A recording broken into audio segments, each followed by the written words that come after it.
नमस्कार, day to day news Bharat में आप सभी का स्वागत। मैं Divanshu. NEET paper leak case में सीबीआई जांच अब अभिभावकों तक पहुंच चुकी है। आपको बता दें कि नांदेड़ में परिवार से 8 घंटे तक पूछताछ की गई है। 5 से 10 लाख में पेपर खरीदने के आरोप सामने आए हैं और इस इन्वेस्टिगेशन में अब तक 9 आरोपी गिरफ्तार किए गए हैं। कई राज्यों से जुड़े नेटवर्क का खुलासा इस वक्त हुआ है। जी हां, नीट पेपर लीक केस में सीबीआई की जांच लगातार बढ़ती हुई नजर आ रही है। अब ये सिर्फ एक ही नेटवर्क पर जो है जांच सीमित नहीं रही है, बल्कि और नेटवर्क यानी कि उन अभिभावकों, उन परिवार वालों से भी पूछताछ की जा रही है जिन्होंने 5 से 10 लाख रुपए देकर पेपर खरीदे और अपनी ही जिंदगी के साथ खिलवाड़ किया। नीट पेपर लीक मामले में सीबीआई की जांच अब और ज्यादा आक्रामक हो गई है और इसका दायरा लगातार बढ़ता जा रहा है। शुरुआती चरण में ये मामला सिर्फ मास्टरमाइंड और बिचौलियों तक सीमित माना जा रहा था, लेकिन अब जांच की दिशा बदलकर सीधे उन लोगों तक पहुंच गई है जिन्होंने कथित तौर पर पेपर खरीदकर इस पूरे सिस्टम को और भी ज्यादा गहराई दी है। अब सीबीआई सिर्फ सप्लाई चेन नहीं बल्कि उस डिमांड नेटवर्क को भी खंगाल रही है जिसने इस अवैध कारोबार को और भी ज्यादा मजबूत किया। जांच में सामने आए नामों में पीवी कुलकर्णी और मनीषा मंधारे जैसे लोग शामिल हैं जिन्हें इस पूरे रैकेट का मास्टरमाइंड बताया जा रहा है। दोनों पर गंभीर आरोप हैं कि वे खुद शिक्षण और कोचिंग सेक्टर से जुड़े होने के कारण छात्रों का बड़ा जो है एक डेटाबेस रखते थे जिसका कथित तौर पर गलत इस्तेमाल किया गया। इसी डेटा के जरिए छात्रों और अभिभावकों तक पहुंच बनाकर इस पूरे नेटवर्क को फैलाने की रणनीति अपनाई गई। सीबीआई अब ये भी जांच कर रही है कि क्या इस डेटा एक्सेस और इसके इस्तेमाल में कोई और शैक्षणिक संस्थान या फिर एजेंट भी शामिल थे। महाराष्ट्र के कई जिलों नासिक, पुणे, लातूर, बीड और अहिल्यानगर और अन्य इलाकों में सीबीआई की टीमों की जो है सक्रियता बढ़ गई है। यहां कई कोचिंग सेंटरों, एजेंटों और संदिग्ध संपर्कों से लगातार पूछताछ की जा रही है।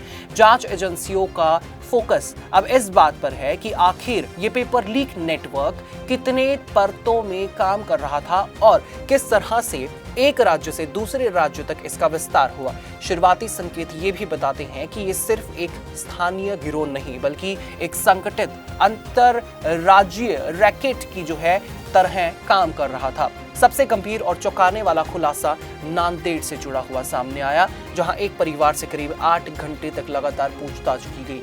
आरोप यह है कि कुछ अभिभावकों ने अपनी बेटियों, बेटों और बच्चों के लिए 5 से 10 लाख रुपए तक की रकम देकर नीट का पेपर खरीदा। इस मामले ने जांच को एक नया मोड़ दे दिया है, क्योंकि अब सिर्फ सप्लायर या फिर बिचौलिए ही नहीं बल्कि खरीदार भी सीधे सीबीआई के रडार पर पहुंच चुके हैं।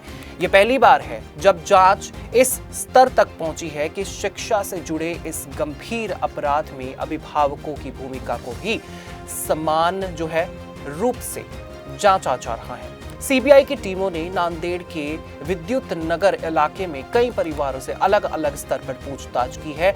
कुछ मामलों में ये जो है पूछताछ घंटों तक चली, जैसे कि 8 घंटों तक नांदेड़ के एक परिवार से पूछताछ चली जिसमें वित्तीय लेन देन, संपर्कों और कोचिंग नेटवर्क से जुड़ी जानकारी जुटाई गई। जांच एजेंसियों का मानना है कि इस तरह के लेन देन और संपर्क के जरिए ही पूरा रैकेट सक्रिय रहा और पेपर लीक का फायदा अंतिम स्तर पर पहुंचाया गया। अब तक इस पूरे मामले में 9 लोगों की गिरफ्तारी हो चुकी है, जिसमें पीवी कुलकर्णी, मनीषा गुरुनाथ मंधारे, मनीषा वाघमारे, शुभम खेरनार और धनंजय लोखंडे, यश यादव, दिनेश बिवाल, मांगीलाल बिवाल और विकास बिवाल शामिल हैं। इनमें सबसे ज्यादा आरोपी महाराष्ट्र से हैं, जबकि राजस्थान और हरियाणा से भी गिरफ्तारियां हुई हैं। इससे साफ है कि ये नेटवर्क किसी एक राज्य तक सीमित नहीं था बल्कि कई राज्यों में फैला हुआ संगठित तंत्र था। जांच की मौजूदा स्थिति को देखते हुए ये माना जा रहा है कि आने वाले दिनों में और भी बड़े नाम सामने आ सकते हैं। परिवारों में से बड़े नाम सामने आ सकते हैं, बड़े घरों के, बड़े परिवारों के नाम भी सामने आ सकते हैं, क्योंकि 5 से 10 लाख रुपए देना एक मिडिल क्लास के हैसियत से तो नहीं देखा जा सकता। सीबीआई अब इस पूरे मामले को एक बड़े इंटरस्टेट एजुकेशन फ्रॉड और पेपर लीक सिंडिकेट के रूप में देख रही है, जिसमें हर स्तर पर जिम्मेदारी तय करने की कोशिश अब की जा रही है। आपका इसके बारे में क्या कुछ कहना होगा, आप हमें कमेंट सेक्शन में जरूर बता सकते हैं। फिलहाल के लिए इस खबर में इतना ही।